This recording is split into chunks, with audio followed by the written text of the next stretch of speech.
کل شام کو مجھے اور میرے نانا جان کو رشتہ داروں کی کال آئی کہ کل ایک بہت بڑی دعوت ہے اور آپ کو اس میں شرکت کرنی ہے۔ میں صبح سویرے جلدی سے اٹھا، میں نے تیاری کی، نانا ابو کو کال لگائی، میں نے کہا جلدی سے تیاری کرو، چلتے ہیں، ٹائم جا رہا ہے، اور ہم CD 70 پر نکل پڑے۔ اور پھر ہم نے یہ دیکھو کوکلاٹا کراس کیا، یہ بہت خوبصورت شہر ہے، اور ایسے ہوتے ہوتے ہم نویں شہر کے قریب جا پہنچے۔ راستے میں نے کیا دیکھا، جو خبروں پہ سنتے ہیں کہ گندم نہیں ہے، لیکن وہاں تو گودام بھرے پڑے ہیں۔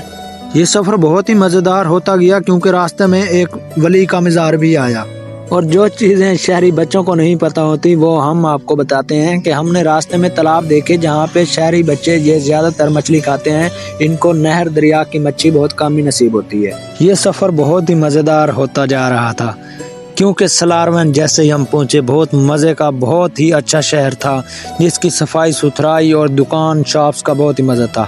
اور اچانک میری نظر قبرستان پر پڑی اور مجھے آخرت یاد آ گئی، ساری خوشیاں پر پانی پھر گیا، کیونکہ مجھے اپنی آخرت حشر کا دن یاد آ گیا، اور یہ ہر شخص کو بے شک یاد ہونا چاہیے۔ اور میں شہر میں کھڑا تھا کہ اچانک ایک سامنے لڑکی آئی اور اس نے کہا میری بھی ویڈیو بناؤ۔ میں نے کہا کوئی مسئلہ نہیں ہے، بنا دوں گا۔ میں نے بنا دی اس کی ویڈیو، اور اس نے کہا YouTube پر ڈالنا۔ اور پھر مجھے راستے میں گرمیوں کا تحفہ یعنی مینگو ٹریز نظر آئے، جو آپ نے بھی یقیناً کھائے ہوں گے، جن کی اقسام لنگڑا، دسہری اور بہت سی اقسام جن کا جوس پیتے ہیں۔ پھر میں نے ایک اور مزے کی چیز دیکھی کہ وہاں پہ نہر سوکھی ہوئی تھی، اس کے چاروں اطراف بند موسم میں جو سڑکوں کا ہے جال بچھا ہوا تھا، اور 2 کلومیٹر کے فاصلے پر وہاں پہ پل بنی ہوئی تھی۔ اور پھر جہاں پہ دعوت تھی ہم پہنچ گئے، میرے نانا جان نے گپ شپ کی، اور یہ بھائی صاحب بیمار تھے جن کی بیمار پرسی کے لیے بھی گئے، اور انہوں نے ہماری دعوت بھی خوب طرح کی۔ پھر میں کھانا بنانے والی سائڈ پر گیا، میں نے کہا اس کا بھی معائنہ کرتے ہیں، تو وہ میٹھی دیگ کا انتظام کر رہے تھے۔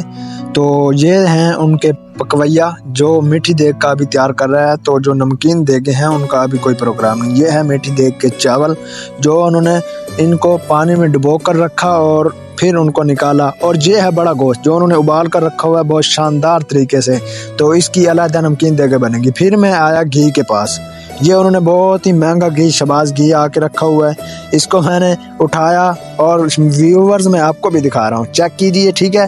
یہ ہیں جی بریانی، اور ساتھ میں یہ ہے مرچیں، یہ سب چیزیں میں نے چیک کی، اور یہ ان کا انتظام ہے، بہت وسیع انتظام ہے۔ اور یہ بھائی جان پیاز کو کاٹ رہے تھے، ان کو کہا میری طرف دیکھیں، تو یہ انہوں نے بہت زیادہ پیاز کاٹا، اور یہ ساری عوام جہاں پہ انتظامیہ تھی کام پہ لگی ہوئی تھی، تو وہ سارے لوگ، یہ میرے بڑے بھائی یہ بھی اس میں آئے ہوئے تھے۔ پھر ہم دونوں بھائی وہاں سے نکلے اور بن پر آ گئے، جو کہ دریا کے دائرے میں لگایا جاتا ہے تاکہ دوسرے لوگ اس میں شامل نہ ہوں، مطلب ہے۔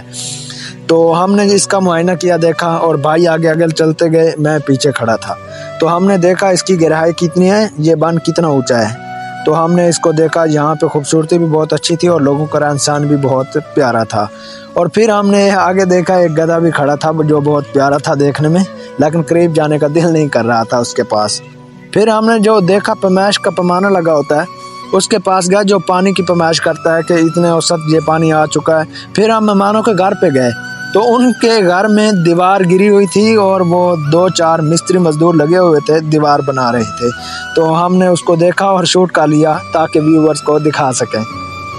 پھر یہاں سے ہم آگے چلے اور مولوی صاحب کا خطاب سننے بیٹھ گئے۔ مولوی صاحب نے بہت ہی پیارا خطاب کیا، ہمارے پیارے نبی کے بارے میں ہمیں آگاہ کیا، ان کے زندگی کے خد و خال سے ہمیں آگاہ کیا۔ پھر انہوں نے جن بھائی کی ماں کی مغفرت کے لیے دعا کی اور بھائی کے لیے دعائے خیر کی، تو ہم نے کہا آمین آمین۔